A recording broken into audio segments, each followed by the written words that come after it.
Alright, this is going to be a quick video overview of the Basecamp 2K portable solar generator system. And we're just going to go over its features and how to use it real quick. Alright, so the Basecamp 2K is a portable solar generator system that is capable of providing up to 2,000 watts of AC power out of its AC outlets. It's also able to provide 90 amps or 1500 watts of battery charging if you just plug in a regular AC cord extension cable, plug it into a generator or your wall AC outlet, and once you plug this in, it'll begin charging the batteries that are connected to these positive and negative terminals. These are connections for a 12-volt battery bank. So we have a built-in 90 amp AC charger, easy on-off reset switch for the inverter. If you want to turn the system on and off or reset it while the case is closed, you can do this from the outside. It'll also display a green LED to indicate that the inverter AC power is being supplied to this port. This is a GFI protected outlet, meaning that if there's any ground fault that happens, something might be short-circuiting, this will trip instantly and you can reset that here. And when the AC power is on, there's also a green light here. So if you got a green light on your AC output display here, this is not green, you might want to check the reset switch right here to see if that's been tripped, because it should be lit green also if this is green. We have a solar input port right here. This is where we connect our quick lock connector for connecting our solar array. This allows us to solar charge the connected battery bank or supply power from the sun directly to the devices we have plugged into the AC outlets here. And that just connects right there. That can accept up to 150 volts of DC power and up to 96 amps maximum current for charging continuously. Here we have two 500 amp rated battery terminals, high quality. They have copper cores in them right here to allow high current to go through in and out of the case. We have our positive connection and our negative connection, and basically we connect a battery bank with ring terminals. So once you put the ring terminals on, it connects to the batteries. We tighten it down real good. Alright, we're just going to show you how to first get the Basecamp 2K set up with our LFP 180 battery packs. These are really the best battery packs to use with this system. And what we have, when you have one battery, you're just going to have one jumper set that will connect the battery to the Basecamp. For each additional battery that we have, we're going to add one additional jumper wire set. So since we have two batteries, we have one set that's going to connect each battery together to double the battery bank capacity, and then we have the one cable that'll go from the battery bank to the actual Basecamp 2K. So once you have your batteries out, the first thing you want to do is make sure that the power is off on each battery. So the way you make sure that the power output is off is the on-off switch right here. When it's on, it's green, and to turn that means there's power connected to the two battery terminals on the side. And when we're hooking it up, we want the power off so we don't create any sparks on initial startup. Usually there's capacitors in the inverter that will pull a large amount of power when you first plug it in. So what we want to do is make sure that the power is off, the green LED is not lit on both batteries.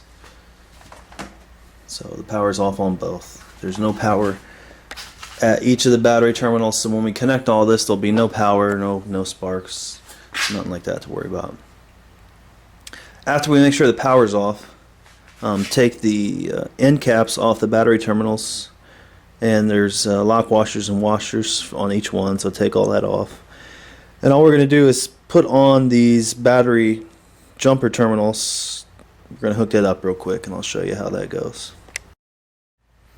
So here's how we want to take the shortest set of jumper cables, which will connect battery to battery. This is what we want to do. We want to take the jumper cable with the black shrink wrap at the ends. We want to basically use that for the black negative connection. So we'll go from the negative connection on battery 1 to the negative connection on battery 2. positive connection on battery 1 to the positive connection on battery 2.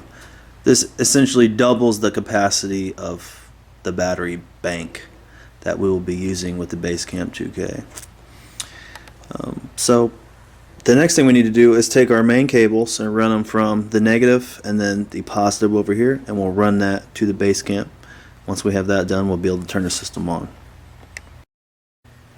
Okay, we have our two main cables connecting both batteries together, and then we have our positive and negative wires which are going to feed the Basecamp 2K coming out to the sides. These are the two wires that we are going to connect to the positive and negative terminals on the Basecamp 2K. So our positive red's going to go here, and negative black's going to go here. So that's what we'll do next. Then we can turn the batteries on, which will basically start up the whole system. Alright, so we got our cables running the positive to the positive and the negative to the negative. Batteries are off. This is basically what it's going to look like once you have it connected. And at this point, to turn this system on, to get the Basecamp, to supply it with power to begin working, the only thing we need to do is turn the power switch on both units. So we're going to turn the power switch on this. Power will be supplied to the Basecamp 2K. It'll also be supplied to the back battery. So we'll turn that on. Turn the back one on. You see the Basecamp 2K starts up. The first thing that powers up is the solar charge controller. So it's going to be in standby mode, waiting for enough voltage from the solar input to begin charging the system. And then if we hit the status button, this is how we go through different readings here. Our inverter will remain off until we power it on. So to turn the inverter on, we want to hit the inverter on-off switch. See the green light? We have AC power. The inverter's on. You see the green light inside the AC receptacle. That means AC power is being supplied to this AC outlet. Once we have the AC on, the inverter on, the digital display for the inverter will light up. This is what it looks like. And these indicators here tell you what we're scrolling through. We're scrolling through battery voltage and then AC output. And the reading is times 1000. So battery voltage is 13.4. And then right here we have 0.00, that's AC output. So it'll actually show you how much AC power is being supplied to what we have plugged into the AC outlets on the right hand side. If there's ever an error message with the inverter, it's going to show one of these codes. EO1, low voltage from the battery. EO2, high voltage from the battery. EO3, we've overloaded the inverter, it's shut off. EO4, it's too hot. And EO5, short circuit. So if you see any of these errors, those codes will display on this LED display right here, and then what you'll need to do, an alarm will sound also, you hear a beep. You'll need to cycle the inverter on and off with the on-off switch. Once you cycle it off and then back on, that warning will reset and you'll have AC power output again. That's really all there is to it. To solar charge the battery, we're going to use the solar input port right here. This is good for 150 volts DC, no more than that, and it can handle 96 amps continuous current input. It'll limit it to that, so if it was able to be supplied with more than 96 amps, it will just limit the current to 96 amps. The next thing we have is a battery charger input port. So there's a 90 amp 1750 watt battery charger built into the system, and to basically power it up, and it'll charge a battery bank that's connected to these two terminals. We'll just run an extension cord to this male 120 volt AC outlet plug, and once that's plugged in, we have AC power there. We will begin charging the connected battery bank via an AC power source, whether that's grid power or a gasoline generator. Either of those will work. That will recharge this battery bank in approximately 5 hours, which is pretty quick for a 360 amp hour battery bank. So it's got pretty quick recharging capabilities. And all you have to do to turn that on is supply AC power to this port. As long as there's AC power to this port, the battery charger will always be attempting to bring the batteries up to 14.2 volts, which is fully charged. So if you wanted to leave that plugged in to the house, and then that would keep the batteries charged 24/7, and then if the power went out, power to that battery charger would stop, and whatever you had plugged into this AC port right here, whether it's a refrigerator, computers, whatever, instead of being powered from the grid, it would be powered from the battery bank. And then when the power was reapplied and power was restored, the battery charger would kick in again and then begin charging the battery bank. So that's one way you can use it. Okay, so we got the Basecamp 2K plugged in and powered up. It's being powered by two LFP 180 portable battery packs, and we're powering basically an AC heater, normal heater you'd plug in. This thing's pulling about 1400 watts of AC power, so the inverter is supplying that to the heater from the power that's being supplied from the batteries. So we're turning 12 volt battery power into 120 volt pure sine wave AC power, which is best for anything. It basically is going to run just the same as if you plugged it into the wall. It's the same quality or better power than what the power company's providing you with. Modified sine wave inverters are not as efficient, and a lot of devices like motors, clocks, microwaves won't run like they should off of that type of power. So the heater's on, and when we look at the display here, it's going to go through between battery voltage and output power. So battery voltage 12.1, that's what it's reading under this load. And the next thing is AC output. So 1.4 times 1000 equals 1400 watts of power. That's how much power we're supplying to the connected device.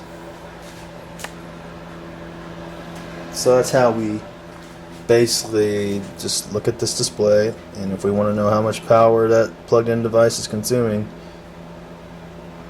it's 1.4, that's 1400 watts of power. Pretty simple interface. If we want to turn that off, cut the power off while the case is closed or open, hold that button down, fan shuts off, turn it back on.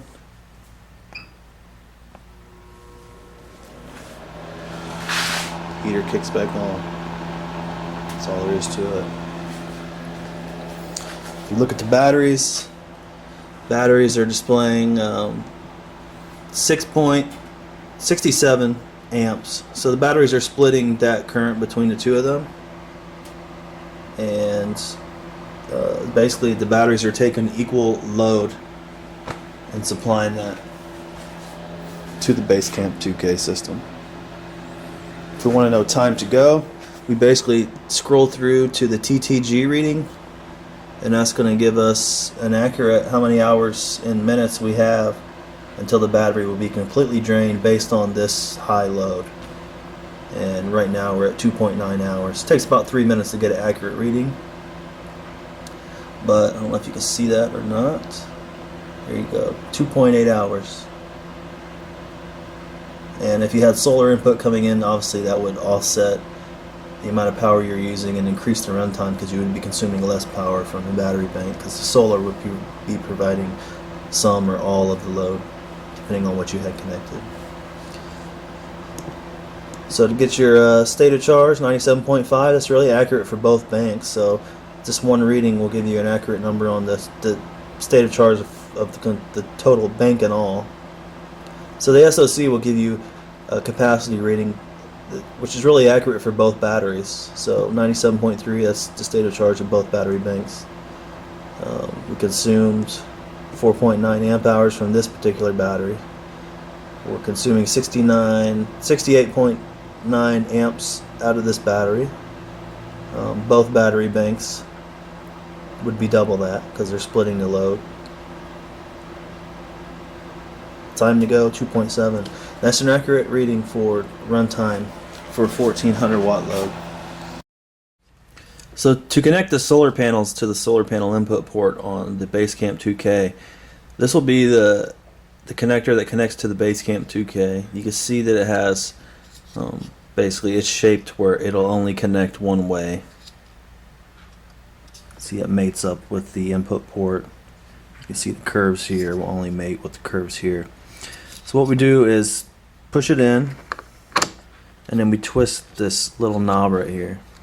That will pull the plug in place, and then you hear you'll feel, or you'll hear, or both, a slight pop as it clicks in place. And that's it. So this will not pull out on accident. This has to be twisted with a decent amount of force to disconnect it and unlock it from the solar input port. Once you have that connected, we're going to begin seeing if the solar panels are connected to the other end and there is enough sunlight to enough voltage from the solar panels to charge the battery bank. We'll start to see the data on our solar input display show exactly what's going on, how much power is coming in, how much power is going to the battery, graph, and all that different stuff. So we'll show you that in a second. Okay, so once we have the solar input plugged in, and then we have our solar array hooked up, our charge controller is going to be basically our display to show exactly what our solar array is doing, how much power we're bringing in, what the voltage of the solar array is, what our battery voltage is. Solar array voltage is always going to be higher than the battery voltage. And what this system does is uses multiple PowerPoint tracking, which basically scans the voltage of the panels and looks for at what voltage does the panel supply the most current, and then it locks the panel at that voltage. And it does that all day long automatically to basically maintain the highest output from the solar array under all weather conditions. So we'll go ahead and hook up a small panel and show you what that looks like. Okay, now that we have the solar input port hooked up, we got a solar panel connected. We're going to show you, basically, here's the information display for solar input. And this is the first display. We can flip through different display. It'll basically show different info by clicking this status button right here. And that'll flip through the screens in a cycle, so you can basically keep hitting it. You'll just go in a cycle between different screens. So this is the first one. Thing on the left, we have the in. This is the input. So the solar input is seeing 26.2 volts on it. We're currently pulling in 130 watts from the connected solar panel. Kilowatt hours, that's a total of harvested energy over the course of the day. It resets every day. So 1.0, that's 1,000 kilowatt hours. The LFP 180 battery bank, each battery is 2.3 kilowatt hours. So 0.1 would be 100 watt hours. Bulk, that's the charging mode. We're trying to push as much power into the battery bank as possible. MPPT, we're using multiple PowerPoint tracking on the panels to make sure we're operating at the voltage that supplies us with the most wattage or the most current. The battery is currently at 13.5 volts, and we're pushing 9.7 amps into that battery bank. We hit the status button, we go to the next screen. Everything's the same except instead of showing watt hours at the bottom, we're showing total amp hours over the course of the day. And since we just plugged it in, we've harvested 1 amp hour. The LFP 180 battery is 180 amp hours, so 2 of them is 360. We'd need to harvest 360 amp hours to recharge the battery bank from empty to full. Hit the status button again. Basically what we're seeing is the voltage from the panel coming in, the current from the panel coming in, and then the open circuit voltage. That's the voltage of the panel with no load on it. This is constantly updating. This will change all the time, so that's what the maximum PowerPoint tracking does. It tracks, scans the panel, see what its open circuit voltage is, and the voltage is supplying the most current, which is 25.8 volts, and it locks it there. The multiple PowerPoint tracking takes higher voltages, maximizes them, and then down converts to battery voltage. So we're taking 4.8 amps at a higher voltage, down converting it to 9.5 amps at 13.5 volts. So we're kind of doubling our current, but reducing our voltage to 13.5. We're down converting higher voltage at a really high efficiency to the battery voltage. This allows us to harvest 30% more power over the course of a day versus a system that's not using it. Multiple PowerPoint tracking. We hit the button again. There's a display for something that doesn't apply to the system, so we can go past that. Power on. This is a graph showing it'll basically take every 15 minutes we'll take a reading and then graph out the amount of power that the solar array has supplied. So over the course of a day, this will start to become a graph. And you can use these buttons right here to go back and forth. You can kind of see how this moves. This is where we're at on the graph. We go right. You can see your power right here, 129 watts. So if we go left, there's our time. There's the power. We go right. You see our wattage pretty much stays stable because we're hooked up to a stable power supply. But over the course of a day, you'll be able to see the performance of your solar array as the weather changes and the sun goes in and out. And this is one pretty cool way to look at the performance of your system. And then if you hit the up arrow, you'll go into what we were at before was, hit down, was power. That's going to show the wattage. So it'll graph the wattage up and down. If we hit the up arrow, it'll change from wattage to the voltage in. So the voltage of the panels, 26.2, this is the maximum power point voltage. It'll show you how that changes over time. The battery voltage, so instead of the solar panel voltage, we're going to see, how did the solar array affect battery voltage. So it'll show how the battery goes up and down in voltage, which is pretty neat. We hit the up arrow again and we have kilowatt hours, so this will show basically graph out the amount of kilowatt hours you've harvested over the course of the day. So as you harvest more, it's going to go up.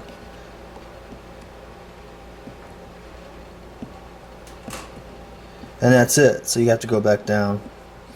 So you can graph power, voltage in, battery voltage, and kilowatt hours harvested over the course of a day. To get out of that, you hit the status button one more time. And this is a graph. I call it a moon graph. Basically what it does is there's a line for your battery voltages at the bottom. The line above it shows you is basically the gap between battery voltage and solar input voltage. So this will change as the solar input goes up and down. This will change a little bit, but other than that, it's really all it shows you. Basic info about the charge controller.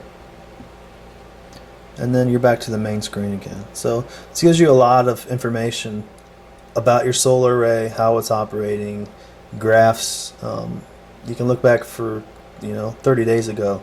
It'll maintain a log of that data for up to 30 days. That's really all you're ever going to need to use this for, is hit the status button to flip through your different readings. And then when you're on your graphs, you can use these right, left, and up and down buttons to look through different graphs, or to pick a point in time to see exactly what that point was supplying as far as the amount of power and voltage and all that stuff. But other than that, just hit the status button and go back through it all. And there it is. We got 2 amp hours. We've brought in 129 watts from the solar with this, what we have connected here. So that's that. When you want to disconnect the solar array, the first thing you want to do is go out to the solar panels to disconnect them, and then come in and disconnect your input cable last. So first disconnect each panel to the solar panel cable, and then come in and disconnect this from the system. When you're going to shut the system down and store it away, the first thing you want to do is take both batteries, push the on-off switch, and turn both batteries off. That will shut the whole system down, and at that point you can remove the battery terminal and cables. And if you're going to store the batteries away, what you want to do is, the best thing to do is to charge them to full first, disconnect them, turn them off, and then recharge them every 4 months would be a good time to do it. Recharge the batteries to full again every 4 months. They'll self-discharge at a rate of around 5% per month. So we recommend every 4 months is good.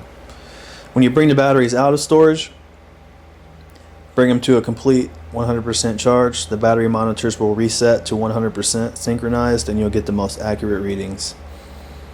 And that's it. Okay, the system comes with a 12-2 heavy-duty extension cable, and this is what we're going to use to charge, to basically supply power to the AC charger. So this has a plug like this, which will mate perfectly with the AC input port. So I'll plug it in. It's a little tight, so hold on. Okay, that's on. And now we have that plugged in. Basically what we can do is look at our battery bank, and we're getting, let's see if we can see that, 46 amps. There's no negative sign, so that's what we're pushing. That's what the battery charger is pushing into the battery, and it's pushing it into both batteries. So both batteries are basically getting 45 amps a piece, which is right around 90 amps. It's a 90 amp battery charger, so that sounds about right. And this will charge the batteries up to 14.2 volts, which is fully charged, and at that point your state of charge will return to 100%. So right now we're at 97.7, and we're counting up. So it won't take long before both batteries are back to 100%. If you store your batteries, or the first time you use the batteries after bringing them out of storage, charge them up to 100% full. This will bring the batteries back to a 100% synchronized state, and will provide the most accurate battery monitor readings. That's really all there is to it. When you're done charging, you can unplug the AC input cable and plug it back in when you need it, or you can leave it plugged in and it'll keep the batteries at a fully charged state. When power was cut from the grid to this line, the power output will be supplied by the battery power, and then when the AC comes back on and you supply power to the AC charger, that would automatically recharge the batteries again, kind of making this an uninterrupted power supply. So your devices would run off the batteries when there's no AC power coming in, and when there is AC power coming in, that will be used to power the load plus the charge the battery. Alright, we just want to show you, on this side we have two cigarette lighter sockets, and you can pull 220 watts from each one. Each one is separately fused, so each one of these outlets you could plug in a device and pull up to 220 watts. If you pull more than that, the circuit breaker will automatically trip, and then once it cools down it'll turn back on, so there's really no user intervention required, but your device will turn off if you pull more than 220 watts.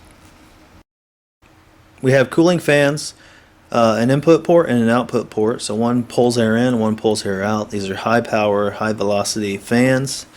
There is a pretty robust filter in. This is a pretty thick filter to catch debris going in. There's one on the output port too, and everything should operate fine with them. But if you're in a real hot climate and you're pulling a lot of power from the system, you may want to switch to a thinner filter, but this should be good for most situations. Removing the filter